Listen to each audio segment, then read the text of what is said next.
If you look at my Instagram, you see the sunset photos, you see John David smiling, you see a glowing bump and a happy announcement. But you don't see the 3 months of silence before that photo was taken. I'm a nurse. I know how the human body works, but nothing, absolutely nothing, prepares you for the moment your body turns against you while you are trying to grow a life. For weeks, I couldn't lift my head off the pillow. I couldn't pick up Gracie or Charlie. There were days I looked at John David terrified, wondering if I could physically make it to the finish line this time. People have been asking, is it twins? Why were you hiding? Is everything okay? Today, I'm putting on my nurse's hat and my mom hat to tell you the whole story. The sickness, the fear, the gender reveal we almost messed up, and the moment we met our newest little passenger. I'm Abbie, and this is the story of baby number 3. If you follow our family online, you might have noticed something. For a few months, John and I just disappeared. We didn't post the usual Sunday updates. We didn't share photos, Charlie's milestones, or Gracie's dance moves. The comment section was filled with people asking, where are they? Or is everything okay? In the world of social media, silence is loud. People assume silence means something is wrong, or they assume we are hiding a big secret, we were hiding something. But it wasn't because we wanted to be mysterious. It was because I physically couldn't pick up my phone.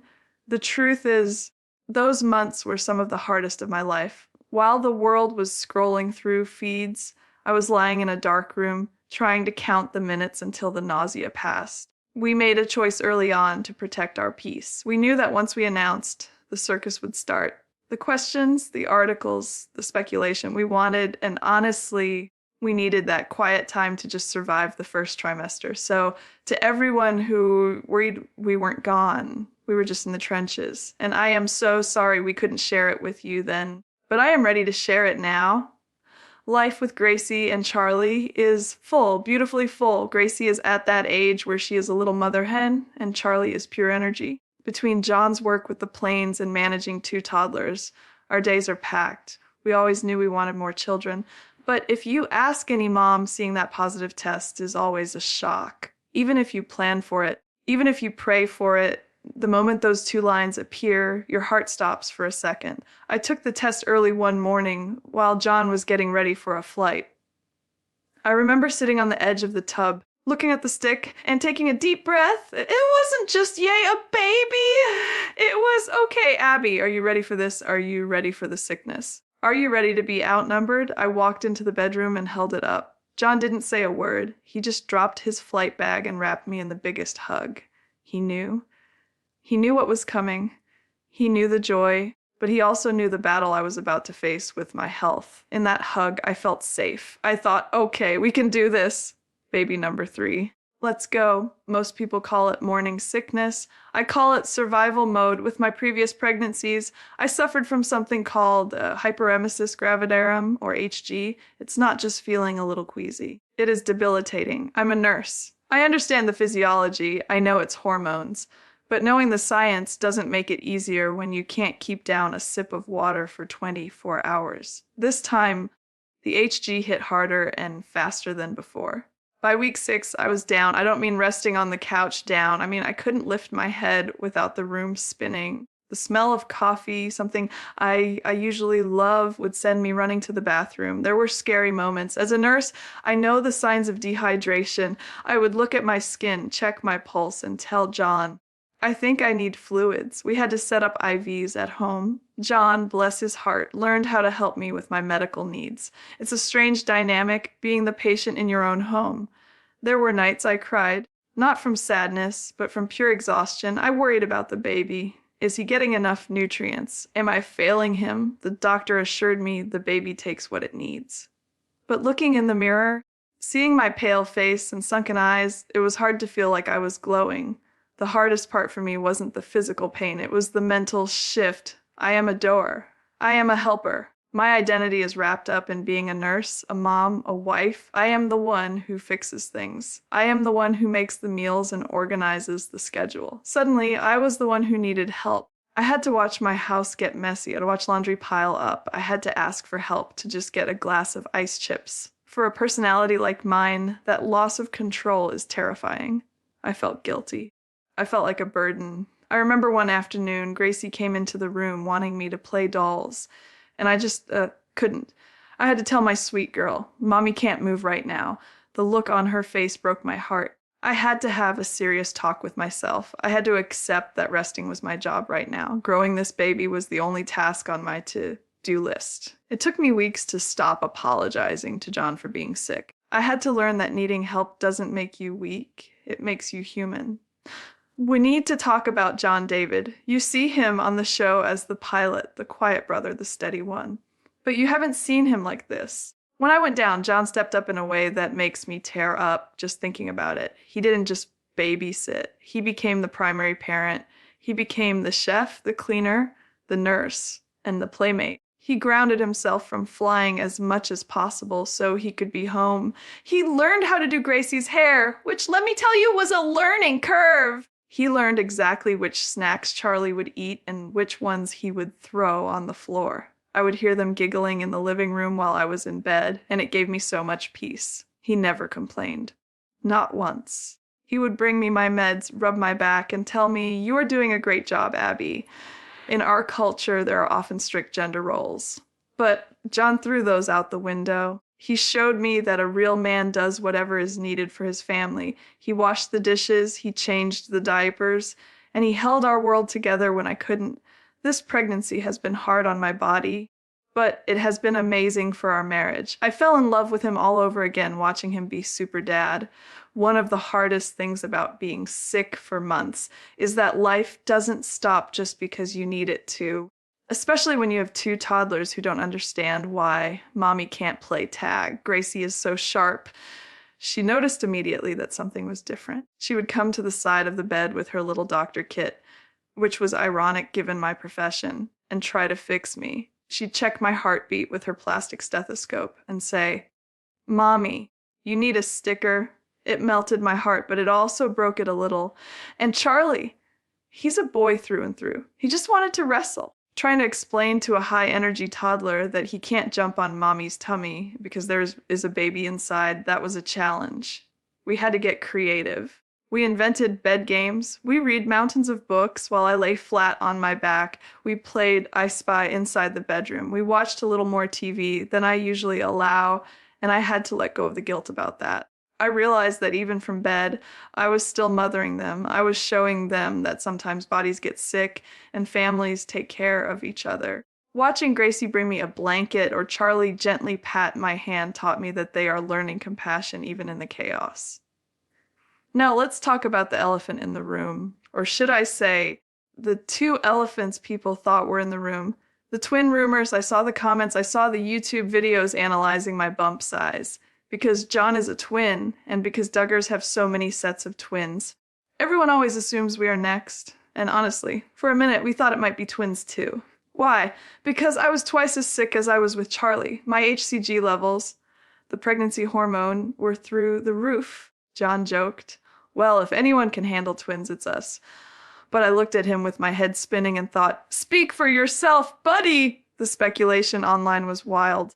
People were zooming in on my reflection in John's sunglasses, trying to see two cribs. It's funny how the internet writes a whole script for your life before you even know the ending. We decided to keep the truth to ourselves until the scan. We wanted to know for sure before we let our imaginations run wild with double strollers and matching outfits.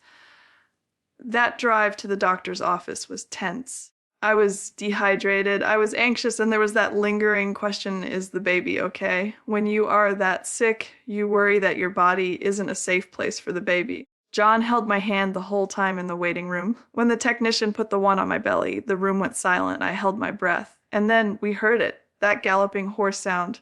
Whoosh. Whoosh. It is the most beautiful sound in the world. It never gets old, not with the first baby and not with the third.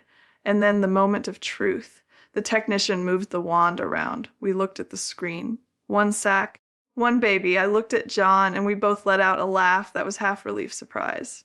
Just one healthy, strong baby. The twin rumors were wrong, but the relief was so real. Seeing that little flicker on the screen made every moment of nausea worth it. It made it real. It wasn't just sickness anymore. It was a person. Telling our families is always an adventure because we come from two very different worlds. First, the Duggars. Telling the Duggar family is like announcing news in a stadium. You have to wait for a lull in the noise, which rarely happens. We gathered everyone at the big house.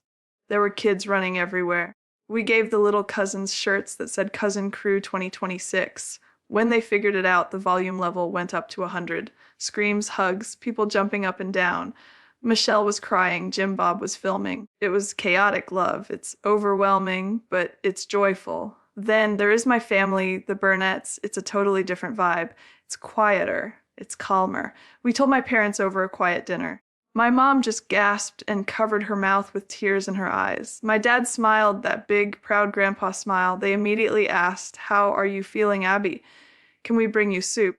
Do you need help with the laundry?" I need both of those reactions. I need the Duggar excitement to hype me up, and I need the Burnett practical care to keep me grounded. We are so lucky to have this village, even if half of the village is loud and the other half is quiet. I have to give a special shout out to Jana. Technically, she is my sister-in-law, but she is John's twin, so she is basically my twin-in-law. And in this family, that bond is special. Since Jana moved out and started her own life, we missed her. But the moment she found out I was sick, she was there. She didn't come over to be entertained or to film content. She came over to work. She would show up at our back door with meals she had pre-made. She would take Gracie and Charlie out to her garden so I could nap in silence. She understands John in a way no one else does. She knew he was stressed trying to fly planes and run a household. She supported him so he could support me. There is a selflessness to Jana that I admire so much. Even though she is busy with her own new life and her own baby Archie, she made space for us. I remember one day she just came in, folded a mountain of laundry, left a casserole, and walked out without waking me up. That is love. That is the kind of sisterhood that gets you through the darkest days of HG. You all know the Duggars love a good gender reveal. We've done planes dropping colored water. We've done massive parties. We've done it all. But this time we wanted something just for us. We debated finding out at birth. There is something so magical about that surprise. But I am a planner. I need to know if I'm digging out Gracie's old bows or buying more monster trucks for Charlie. So we went to the backyard, just me, John, and the kids. We set up a simple tripod. No camera crew, no drones this time. Just a confetti cannon we bought online. Gracie was convinced it was a girl. She wanted a sissy so bad. Charlie just wanted to see something explode. We counted down. 3, 2, 1, blue. Blue confetti everywhere. I looked at John and he had this massive grin. Another boy, another little pilot in training. Gracie was a little confused at first. She really wanted pink, but then she started picking up the blue paper and throwing it at John, and we all just laughed. There was no pressure to perform for an audience. It was just a quiet Tuesday evening where we found out our family was getting another son. And honestly, it was my favorite reveal yet. Naming a human is a huge responsibility. John and I usually agree on most things, but names, that is where we butt heads a little. John loves very traditional, strong names. He likes biblical names, names with history. I like those too, but I also like names that sound soft, names that flow. We have Grace, Annette, Asai, Gracie, and Charlie. We wanted a name that fit with them. We didn't want something too trendy that would go out of style in 10 years, but we didn't want something so old-fashioned that he would get teased. We went through 1,000 lists. We considered Daniel, we considered Thomas, but there was one name we kept coming back to. It's a name that means strength but sounds gentle. We aren't sharing it publicly until he is born. We learned that lesson the hard way! If you tell people the name beforehand, everyone has an opinion. Oh, I knew a guy with that name. I didn't like him. So we are keeping it a secret between us and the Lord for now. But I will give you a hint. It starts with a letter we haven't used yet, and it has a beautiful connection to John's love for aviation. Okay, let's talk about that photo shoot. You saw the photos on Instagram. The sun was setting perfectly behind us. My hair was curled. The field looked magical. We looked like the picture of serenity. Now, let me tell you what happened 5 minutes before that photo was taken. I was in the car with the AC blasting on my face, trying not to throw up. I had brought a sick bucket with me, just in case. I felt dizzy. My feet were swollen into those cute boots I was wearing, and the kids, Charlie was melting down because he didn't want to wear his button-down shirt. Gracie had grass stains on her dress before we even started. John was the MVP. He was running between the cars to get me water and the field to chase Charlie. When the photographer said, "Okay, smile," I had to dig deep. I smiled because I am happy, but physically, I was counting the seconds until I could get back into my sweatpants. Social media is a highlight reel. I love those photos. They are beautiful memories. But when I look at them, I don't just see a pretty dress. I see a mom who is fighting through the nausea to document a miracle. Being a nurse is a blessing, but when you are pregnant, it can also be a curse. I know too much. I know what can go wrong. I know what a hemorrhage looks like. I know what happens when a baby's heart rate drops. Most moms can live in blissful ignorance, but my brain goes straight to the worst case scenario. Because of my history with HG and some other factors, this pregnancy is considered high risk. That means more appointments, more monitoring, and unfortunately, more anxiety. We decided early on that a hospital birth was the only option for us. I know many of John's sisters have had beautiful home births, and I respect that so much. But for me, I need the monitors. I need the IV access. I need to know that if something goes sideways, the OR is 10 seconds down the hall. John is so supportive. He drives me to the specialist appointments an hour away. He holds my hand when they check my blood pressure. We have a birth plan, but as a nurse, I know that birth plans are just wish lists. The real plan is healthy mom, healthy baby. Everything else is secondary. So, where do you put a third baby when your house is already full? Nesting is a real instinct. It hit me around week 30. Despite the sickness, suddenly I had this urge to organize everything. I wanted to scrub the baseboards. I wanted to reorganize the pantry. I wanted to wash every tiny onesie we had in storage, but we had a logistical problem. Space. We don't live in a massive mansion. We have a cozy home, but with 2 toddlers, it's already bursting at the seams. We had to get creative. We turned the guest closet into a mini nursery nook. We decluttered toys that Charlie had outgrown. John built some amazing shelving units to store diapers vertically. It was chaos for a few weeks. There were boxes everywhere, but there is something sweet about making room in a small space. It forces you to prioritize what actually matters.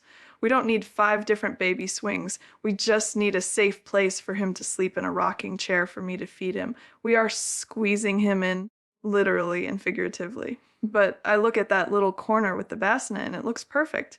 It looks like he belongs here. They call us the plain couple for a reason. But I never intended for that theme to be part of my labor story. It was a Tuesday. I was 38 weeks. Technically, I was safe to fly short distances, and John wanted to take the plane up for a quick maintenance check.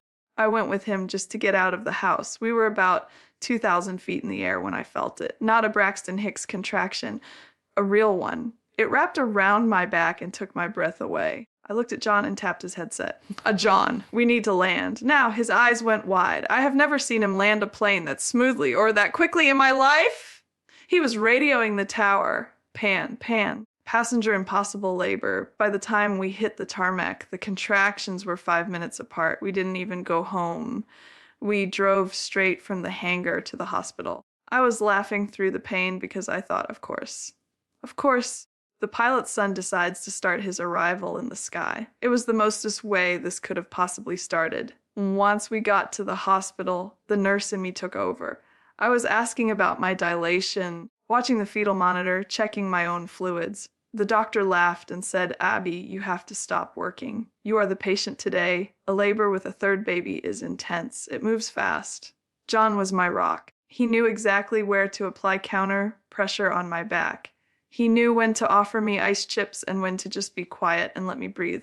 The hardest part is the transition. That moment where you feel like you can't do it anymore. I looked at John and whispered, "I'm done. I can't." He looked me in the eyes and said, You are doing it. He is almost here." And then the relief. The moment he was born, 2 things happened. First, I heard that beautiful cry. But second, and only HG moms will understand this, the nausea vanished instantly. For the first time in 9 months, I took a breath and I didn't feel sick. I felt hungry. I felt human. They placed him on my chest. He was warm, heavy, and perfect. I looked at his little squashed nose and thought, we won. We beat the sickness. We made it. The next day, my parents brought Gracie and Charlie to the hospital. I was a little nervous. Charlie is enthusiastic. I was afraid he might try to tackle the baby. Gracie walked in first. She was wearing her big sister's shirt. She walked right up to the bed, climbed up, and whispered, "Is that him?" She touched his cheek so gently. She instantly transformed into little mommy.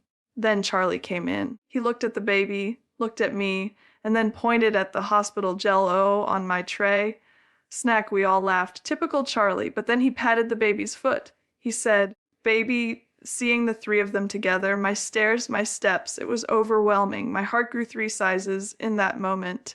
The chaos of the last few months, the mess in the house, the vomiting, it all faded away. This was the prize. We are home now, and I want to be real about postpartum life. Social media shows the cute, swaddled baby. It doesn't show the mesh underwear. It doesn't show the night sweats. It doesn't show me crying over spilled milk, literally, because I'm so tired. Recovery is hard. My body went through a marathon. But the difference this time is my mindset. When I was sick during pregnancy, I felt hopeless. Now, even though I am exhausted, I am healthy. I can eat a sandwich. I can drink coffee. I am soaking up these newborn snuggles because I know how fast it goes. The laundry can wait. The dishes can wait. Right now, my only job is to heal and to feed this little boy. John is still in super dad mode, managing the toddlers so I can rest. We are in a bubble of sleep deprivation and bliss, and I wouldn't trade it for the world. I want to end this by talking to the moms who are in the thick of it right now. To the mom who is lying on the bathroom floor because of HGICU. I know how dark it gets. I know people tell you try Jinger and you want to scream, please hang on, it ends. The prize at the end is worth every second of suffering. To the mom who feels like she is failing because she can't play with her toddlers, you are not failing. You are building a life. Your kids love you, even from the couch. And to the fans who waited for us, who prayed for us, and who respected our silence, thank you. We are a family of 5 now. Our plane is fully loaded. I don't know if we will have more. Right now, I can't even think about that. But for today, I am just thankful. Thankful for John, thankful for my babies, and thankful to be feeling like myself again. I'm Abbie, and thank you for listening to our journey.